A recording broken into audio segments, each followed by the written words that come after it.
அனைவருக்கும் வணக்கம். நம்ம தமிழக வெட்டிக் கழகத்துடைய பொதுச் செயலாளர் திரு புசி ஆனந்த் அவர்கள் பார்த்தீங்கன்னா, அப்பப்போ சில மேடைகளில் ஏறி கேனத்தனமாக கிறுக்குத்தனமாக சில கருத்துக்களை பகிர்ந்துட்டு போவாப்புல. நம்ம தளபதியை பார்க்கறதுக்காக உங்களுடைய வேலைகளை எல்லாம் நீங்கள் இழந்தாலும் பரவாயில்ல, நீங்கள் மாநாட்டுக்கு வரணும், நம்ம தளபதியை பார்க்க வரணும். இதுதான் நம்மளுடைய குறிக்கோள். நம்ம தளபதியுடைய முகத்தை பார்க்கறது தான் முக்கியம், வேலையாவது ஹேராவது அது போனால் போகட்டும் அப்படின்னு சொல்லிக்கிட்டு அவங்க கட்சிக்காரங்களையெல்லாம் முன்னேற்ற பாதையில் கொண்டு போகிறதுக்கான பயங்கரமான கருத்துக்களையெல்லாம் முன்வச்ச ஒரு தெளிவான ஒரு நபர். அவர் இப்போ சமீபத்தில் பார்த்தீங்கன்னா சூப்பரான கருத்து இன்னொன்று ஒன்று சொல்லியிருக்காப்புல. அது என்னன்னு பார்ப்போம் வாங்க. ஏமா நீ 1000 ரூபா வாங்கிட்டியா அப்படின்னு. அதானே நான் 1000 ரூபா வாங்குறேன், என் வீட்டுக்கார் இப்படி போனாருன்னா ஹெல்மெட் இல்லைன்னு சொல்லிட்டு 500 ரூபா ஃபைனை போட்டுடுறாங்க. 1000 ரூபா போட்டு காவல்துறையை நீங்கள் எக்காரணத்தை கொண்டு நீங்கள் தவறாகவே நீங்கள் நினைக்க கூடாது. அவர்களும் நம்மளை போர் ஒரு மனிதர்கள் தான். அவர்களுக்கு வேற வழி இல்லை.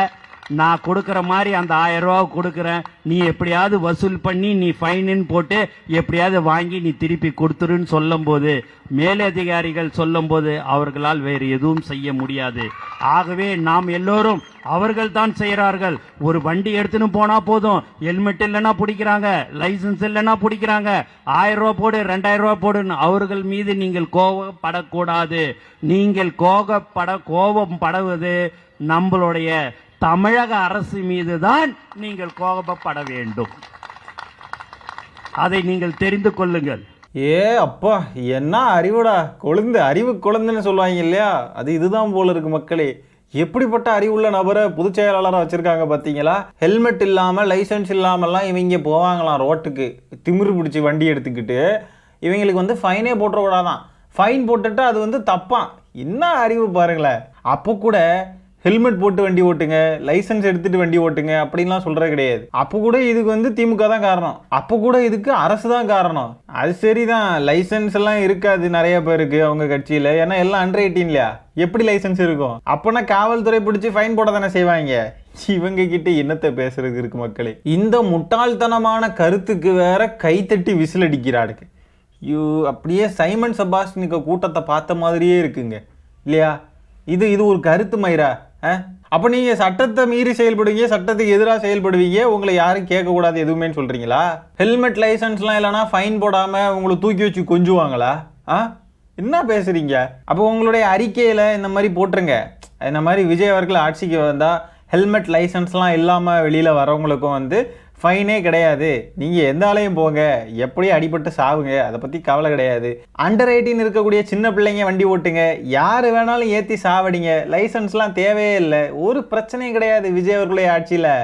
அதே மாதிரியே ஹெல்மெட் இல்லாமல் வண்டி ஓட்டுங்க, எங்கே போய் எங்கே இடிபட்டு செத்து விழுந்தாலும் அதை பற்றி நோ ப்ராப்ளம், ஒரு பிரச்சனை கிடையாது. ஹெல்மெட் இல்லாமல் போலீஸ் கிட்ட மாட்டினாலும் ஃபைன் கிடையாது தமிழக வெற்றிக் கழகத்துடைய ஆட்சியில் அப்படின்னு சொல்லி போட்டுருங்க அறிக்கையில். எவ்வளோ தற்கொலையாக இருக்காங்க பார்த்தீங்களா மக்களே. இதில் சிஎம் கனவு வேற. இப்படி ஒரு அறிவு ஹேரை வச்சுக்கிட்டு 2026 சிஎம் ஆயிடுவார் எங்கள் தளபதி, நல்லா ஆவார். ஹெல்மெட்டு போடாமல் எங்கேயா போய் இடிச்சு விழுந்து செத்தாலும் திராவிட மாடல் ஆட்சி தான் காரணம். இங்கே பாருங்க, திராவிட மாடல் ஆட்சியில் எத்தனை பேர் சாகுறாங்க பாருங்க அப்படின்னு அழுவானுங்க. இதுவே ஹெல்மெட் போடலன்னு சொல்லி ஃபைன் போட்டாலும் திராவிட மாடல் ஆட்சி தான் காரணம். இங்கே பாருங்க, 1000 ரூபா வாங்குறாங்க, அங்கே 1000 ரூபா கொடுத்து இங்கே 1000 ரூபா வாங்குறாங்க. என்ன மென்டல்களாடா நீங்களா, மென்டல் பயலா. ஹெல்மெட் போடலைன்னா போலீஸ் பிடிக்கிறாங்கன்னு தெரியுதில்ல, ஃபைன் போடுறாங்கன்னு தெரியுதில்ல. அப்போ ஹெல்மெட் போட்டு போ, ஹெல்மெட் போட்டால் ஃபைன் போடுறாங்கன்னு ஏன்டா ஒப்பாரி வைக்கிறீங்க? இதுக்கு சப்போர்ட் பண்ணிக்கிட்டு இருக்கானுங்க இந்த தாவேக்காரனுங்க. இந்த அடிப்படை சட்டத்தையே மதிக்கிறதுக்கு இவனுங்களால முடியல, இதை மதிக்க கூடாதுன்ற மனநிலையில் இருக்கானுங்க. அப்படின்னா இவனுங்கெல்லாம் ஆட்சிக்கு என்னத்தை கிழிச்சு தள்ள போறானுங்க. ஆகவே மக்களே, எங்கே வெளியே போனாலும் ஹெல்மெட் போட்டு போங்க. ஹெல்மெட் போடாமல் போய் இந்த தற்கொலைகளை மாதிரி போய் ஃபைன் கட்டி நிற்காதீங்க. சில தற்கொலைகள்லாம் என்ன பேசுவானுங்கன்னா, ஹெல்மெட் போட்டால் முடி கொட்டுற பிரச்சனை வருது, அது இதுன்னு உளருவானுங்க. மயிர் முக்கியமா உயிர் முக்கியமானு பார்த்தா உயிர் தான் மக்களே முக்கியம். முடி போனால் போகட்டும், விஜய் அவர்களுக்கு போகலையா அதே மாதிரி தான். அதை பற்றியெல்லாம் கவலைப்படவே கூடாதுங்க. முடி போனால் போகட்டும்னு விட்டுறணும். ஹெல்மெட் போட்டு போங்க, சேஃபாக வண்டி ஓட்டுங்க, காவல்துறை கிட்ட மாட்டி ஃபைன் கட்டுற நிலைமைக்கு போகாதீங்க. இவங்கள மாதிரி தலைக்கவசத்தோடைய அவசியமே தெரியாத தற்கூரியா தயவு செஞ்சு இருந்துடாதீங்க. தலைக்கவசம் அப்படின்றது ரொம்ப ரொம்ப முக்கியம். தாவேக்காவை குழி தோண்டி புதைக்கிற வேலையை பார்க்க வேண்டியது நம்மளுடைய வேலையந்தான். ஆனால் அதுக்கு மேலே பயங்கரமாக வேலை பார்த்துக்கிட்டு இருக்காங்க தாவேக்காவுடைய தலைமை பொறுப்புகளில் இருக்கிறவங்க. புசி ஆனந்த், ஆதவ அர்ஜுனா, இவங்களே போதும் தாவேக்காவை அவங்களே குழி தோண்டி புதைச்சி போயிட்டு வாருங்க, ஆர்ஐபி போட்டுருவாங்க. அதாவது இவங்களுடைய அஜெண்டா என்ன அப்படின்னா, அந்த 1000 ரூபாய் எந்த பிரயோஜனமுமே கிடையாது, அந்த 1000 ரூபா வர்ற மாதிரி வந்துக்கிட்டு அப்படியே திருப்பி பிடுங்கிடுறாங்க அப்படின்றத பரப்பணுமா. அந்த 1000 ரூபா உங்ககிட்ட சரியாக வந்து உங்களுக்கு தேவையான விஷயங்களை சரியாக பூர்த்தி பண்ணும். நீங்கள் கொழுப்பெடுத்து ஹெல்மெட் போடாமல் போனீங்கன்னா அதுக்கு யார் என்ன பண்ண முடியும்? அப்போ அந்த 1000 ரூபா அங்கே தான் போகும். மறுபடியும் மக்களுடைய நல்லதுக்கு தான் இந்த சட்டங்கள்லாம், ஹெல்மெட் போட்டு போகணும் இல்லைனா ஃபைனுன்றதெல்லாம். நாங்கள் அதெல்லாம் மதிக்க மாட்டோம், நாங்கள் எங்கள் இஷ்டத்துக்கு தான் இருப்போம் அப்படிங்கன்னா அப்போ அப்படி தான் இருக்கும். 1000 ரூபா வந்துச்சுன்னா அந்த 1000 ரூபா அப்படியே போக தான் செய்யும். இதுக்கு எப்படி நீங்கள் அரசை குறை சொல்லலாம்? மடையில் அறிவு ஏதாவது இருக்கா உங்களுக்கு? நீங்கள் கொழுப்பெடுத்து இருப்பீங்கன்னு சொன்னால் ரூல்ஸ்லாம் போடக்கூடாது, ரூல்ஸே இம்ப்ளிமெண்ட் பண்ணக்கூடாதுன்னெலாம் சொல்லுவீங்களா நீங்கள்? என்ன இது சீமானிசம் மாதிரியே இருக்கு. அப்படியே சைமன் செபாஸ்டியன் பேசுற மாதிரி தான் இருக்கு. இந்த மாதிரிப்பட்ட அறிவாளிகளுடைய பேச்செல்லாம் ஒரு மாதிரி தொகுத்து வழங்கலாம் போல மக்களுக்கு, புத்தகமாவோ இல்லை ஒரு காணொலியாவோ இப்படியாவது வழங்கலாம் போல. அந்த மாதிரி இருக்குங்க இந்த அறிவாளிகளுடைய பேச்செல்லாம். ஒரு நாள் ரெடி பண்றேன் பாருங்க, இவர் பேசின அத்தனை பேச்சையும் லிஸ்ட் பண்ணி. டைம் கிடைக்க மாட்டேங்குது, இல்லைன்னா அழகா ரெடி பண்ணலாம். திமுகவை எதிர்க்கணுன்றதுக்காக நாங்கள் சட்டத்தையே மீறுவோம், ஆனால் நீங்கள் யாரும் கேட்கக்கூடாது. இது இப்படி கேட்டீங்கன்னா திமுகவை தான் குறை சொல்லுவோம் மறுபடியும் அப்படின்னு சொல்லிட்டு எந்த அளவுக்கு போயிட்டாங்க பாருங்க. இவங்களை எதிர்த்து களமாடவே முடியலையே, எல்லா பக்கமும் அணை போட்டு நம்மளை பல்பு வாங்க வைக்கிறாங்களே அப்படின்ற விரக்தியில் இந்த மாதிரி லூசுத்தனமெல்லாம் பேச ஆரம்பிச்சிட்டாங்க. இந்த லட்சணத்தை தான் இந்த லூசு கூமுட்டைகளுடைய கட்சி இருக்கு. மக்களே பார்த்துக்கோங்க. பரவாயில்ல, அரசியலில் அங்கங்கே காமெடியன்கள் இருக்கணும். காமெடி இருந்தால் தான் அரசியல் நல்லாயிருக்கும், இல்லைனா ரொம்ப சீரியஸாக போகிற மாதிரியே இருக்கும். அப்பப்போ காமெடியன்கள் இந்த மாதிரி இருந்தால் தான், அதுவும் தாவேக்கா வந்து முழுக்க முழுக்க காமெடி கட்சி தான், தமிழக காமெடி கட்சின்னு வச்சிருக்கலாம். இந்த காமெடி கட்சி நமக்கு தினமும் ஏதாவது கண்டென்ட் கொடுத்து சிரிப்பு காட்டிக்கிட்டே இருக்காங்க. தமிழக அரசியல் களத்தில் புதுசாக உருவான காமெடி கட்சி காமெடியன்கள் தான் இந்த தாவேக்கா. இன்று இது 3வது பொதுக்கூட்டம். ஆவடி மற்றும் எல்லா இடத்துலையும் இந்த பொதுக்கூட்டத்தை முடிச்சுட்டு இந்த 3வது இடத்துக்கு இங்கே வந்திருக்கிறேன்.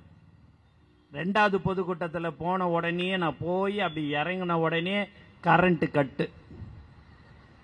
என்ன அப்படின்னு கேட்டால், எப்போ வந்தனோ உடனே கரண்ட்டு ஃபீஸ் கேரியரை பிடிங்கன்னு சொல்லிட்டாங்க. ஃபீஸ் கேரியரை பிடிங்கிட்டாங்க. சரி, நான் ஒரு 15 நிமிஷமாக உக்காந்துருந்தேன், எப்போ வரும்னுட்டுன்னு. இப்போதைக்கு கரண்ட்டு வராது, அது மேல் இடத்து உத்தரவு வராதுன்னாங்க. சரி ரைட்டு. ஜென்ரேட்டர் எட்டுன்னு வந்து போட்டாங்க. மைக்குக்கும் லைட்டு 4 லைட்டுக்கு மட்டும்தான் அந்த ஜென்ரேட்டரு பத்துச்சு. ரைட்டு அப்படின்னு அப்புறம் திடீர்னு லைட்டை கொடுத்தாங்க. திருப்பி ஒரே நிமிஷத்தில் திருப்பி நிறுத்தினாங்க. என்னான்னு கேட்டால், நாங்கள் என்னங்க செய்கிறது, மேலே இடத்துலேருந்து சொல்கிறாங்க உங்களுக்கு வந்து கரண்ட்டு எதுவுமே எல்லாமே கொடுக்கக்கூடாது, கட் பண்ணுறாங்கன்னுட்டு. என்னங்க இது, நீங்கள் தான் சொல்கிறீங்க நல்லா ஆச்சு, அருமையான ஆச்சு, அருமையாக செஞ்சு நிற்கிறோன்னு, அப்புறம் எதுக்கு உங்களுக்கு இந்த பயம்? என்ன காரணத்துக்கோசம் இந்த பயம் உங்களுக்கு வருது? எதுக்கு இந்த ஒரு பயம்? நீங்கள் தான் நல்லா செய்கிறீங்கல்ல, அப்புறம் ஏன் நீங்கள் பயப்படுறீங்க? 2026 மக்கள் அதற்கு சரியான தீர்ப்பை தலைவர் தளபதி அவர்கள் 2026 முதலமைச்சராக அமருவார் என்பதை இந்த நேரத்தில் தெரிவித்துக் கொள்கிறேன். அட பாவிகளா, கரண்ட் போனது ஒரு குத்தமா? கரண்ட் போனது ஒரு குத்தமா? எப்படியெல்லாம் பழி சுமத்துறாங்க பார்த்தீங்களா? சரி, இவர் சொல்கிற மாதிரியே இந்த மாதிரி கரண்ட் ஃபியூஸை உருவிட்டாங்க அப்படின்னு வச்சுப்போமே. இவர் பேசினார் இல்லையா, அங்கே போயிட்டு அந்த மாதிரி ஏன் இப்படி பண்ணீங்க அப்படின்னு கேட்டால், மேலிடத்து உத்தரவு அப்படின்னு ஒருத்தர் சொன்னார் இல்லையா, அந்த மாதிரி பேசின நபர் அந்த இடத்துல வீடியோ எடுக்கலாம்ல. யாருக்கிட்டையுமே ஃபோன் இல்லையா? இவ்வளோ பேர் சுற்றி இருக்கீங்க, இப்படி ஒருத்தர் பேசுகிறாரு, உங்களுடைய ஜனநாயக உரிமையை பறிக்கிற மாதிரி ஒருத்தர் பேசுகிறாரு, அதை ஏன் வீடியோ எடுக்கல? வீடியோ எடுத்து மக்கள்கிட்ட காட்ட வேண்டியதானே? இவ்வளோ வக்கனையாக வந்து பேசுகிறீங்களே, இதை ஏன் நீங்கள் ஒரு ப்ரூஃபாக ரெக்கார்ட் பண்ணலை? அப்படி நீங்கள் ஒரு ப்ரூஃபாக ரெக்கார்ட் பண்ணியிருந்தீங்கன்னா அது உங்களுக்கு பொலிட்டிக்கலி அது ஒரு நல்ல மைலேஜ் கொடுத்துருக்கும் இல்லையா? இங்கே பாருங்க மக்கள் இப்படி பண்ணுறாங்க அப்படின்னு. ஏன் நீங்கள் அப்படிலாம் ரெக்கார்ட் பண்ணல? ஏன்னா அப்படி ஒன்றும் நடக்கவே இல்லை. கரண்ட் போயிருக்கும் இவர் போன நேரத்துக்கு, உடனே இங்கே பாருங்க பேச, இப்போ மட்டும் நீங்கள் பேசுகிறீங்களே, இது மட்டும் எப்படி நடக்குது? இப்படி நடந்துச்சுன்றதையே ஒரு கூட்டத்தில் வந்து தானே பேசுறீங்க. இந்த கூட்டத்தில் நீங்க பேசுறது மட்டும் எப்படி உங்களுக்கு கரண்ட் கொடுத்தாங்க? உங்களை முடக்கணும்னு நினைச்சா எல்லா இடத்துலயும் முடக்கலாமே. என்ன ப்ரோ, எதுக்கு ப்ரோ இப்படி வாண்டடா வந்து மாட்டுறீங்க? நீங்க பாஜகவுடைய அதே ஃபார்முலா தான், அப்படியே புழுகிறது, புழுகுன்னு புழுகிறது, பொய்யா புழுகிறது. இங்க இருக்கிற மக்கள்லாம் முட்டாள்கள், நம்ம என்னத்தை சொன்னாலும் நம்பிடுவாங்க, அப்படியே முன்னுக்க இருந்து கை தட்டிக்கிட்டு இருக்கானுங்கல்ல, அதே மாதிரி எல்லாரும் இருப்பாங்க நினைச்சுக்கிட்டு இருக்கானுங்க. இதுல வேற எங்களை பார்த்தா பயம், எங்களை பார்த்து ஏன் பயப்படுறீங்க, யாரு பயந்தது? நீங்க தான் பயத்துல என்ன பேசுறதுன்னு தெரியாம மண்டை குழம்பி போய் சட்டத்தை மீறுவோன்னு பேசுறீங்க ஒரு பக்கம். இன்னொரு பார்த்தா எங்களை பார்த்தா பயமா இருக்கா அப்படின்னு கேட்டு நீங்களே தான் லூசுத்தனமா பயந்துகிட்டு இருக்கீங்க. நீங்க பேச வரப்போ கரண்ட் போனதுக்கெல்லாமா இப்படி ஒப்படைப்பீங்க? அது போக நேத்திக்கு சென்னை சரௌண்டிங்ல ஃபுல்லா மழை. நார்மலாவே கட் பண்ணிடுவாங்க மழை பெய்யுது அப்படின்னு சொன்னாக்க. அதனால கரண்ட் கட் ஆயிருக்கும் மக்களே. உடனேயே பார்த்தீங்களா எந்த மாதிரி பில்டப் பண்ணுறாங்க அப்படின்னு. நார்மலாக கரண்ட் கட் ஆனதையெல்லாம் நீங்கள் அரசியல் லாபத்துக்காக எடுத்து வச்சு பேசுவீங்க. அதில் ஏதாவது ஆதாயம் தேட பார்ப்பீங்கன்னா இதை கூட கண்டுபிடிக்க முடியாத அளவுக்கு முட்டாள் மக்களாக இருக்கோவாடாங்க. இவர் ஒரு ஆளுன்னு மேல் இடம் வந்து சொல்லுவாங்களாம், இவங்கள பேச விடாதீங்க அப்படின்னு மேல் இடத்துல இருந்து சொல்லுவாங்களாம். உங்களையெல்லாம் ஒரு ஆளாகவே முதல்ல மதிக்கலை. இது மக்களுக்கு நல்லாவே தெரியும். இதுல வேற வந்துக்கிட்டு மேல் இடத்துல இருந்து சொன்னாங்களா, அது இவர்கிட்ட வந்து சொன்னாங்களா? அவன் அப்படி சொன்னவன் அவன் அது யாருன்னு சொல்ல மாட்டேங்கிறாங்க. இந்த கற்காலத்தில் இருக்கீங்களா வீடியோ எடுத்து ரெக்கார்ட் பண்ண முடியாதுன்னு சொல்றதுக்கு? எல்லாம் புழுகல் அரிசி. உடனே இந்த அணில்கள்லாம் 75 வருஷம் பழகிய கட்சி, அப்படியே கெத்தான கட்சி, புஷி ஆனந்த பார்த்து பயப்படுது அப்படின்லாம் கிறுக்கணுங்க மாதிரி பேசிக்கிட்டு இருக்காருங்க. ஏண்டா எவ்வளோ பேரை பார்த்தாச்சு, அவங்களெல்லாம் கண்டு பயப்படலை, புஷி ஆனந்துக்கெல்லாம் பயப்படுவோமா? சட்டத்தை மீறுங்க அணில்களே, நம்மளை யாரும் கேள்வி கேட்கக்கூடாது அப்படின்ற மாதிரி லூசுத்தனமாக பேசிக்கிட்டு இருக்கக்கூடிய இந்த புஷி ஆனந்தை நாங்கள் பார்த்து பயப்பட போகிறோமா? என்னடா பேசுறீங்க?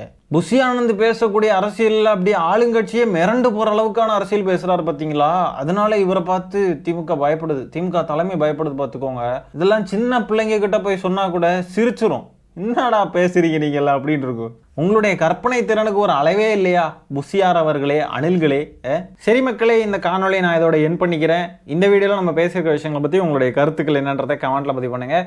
வீடியோ பிடிச்சிருந்தா ஒரு லைக்கை தட்டி விட்டு 4 பேருக்கு ஷேர் பண்ணுங்கள். முக்கியமாக நம்ம சேனலை சப்ஸ்கிரைப் பண்ணி வச்சுக்கோங்க. மீண்டும் இன்னொரு காணொலியில் சீக்கிரமாக உங்களை சந்திக்கிறேன். அது வரைக்கும் டாடா பை, டேக் கேர்.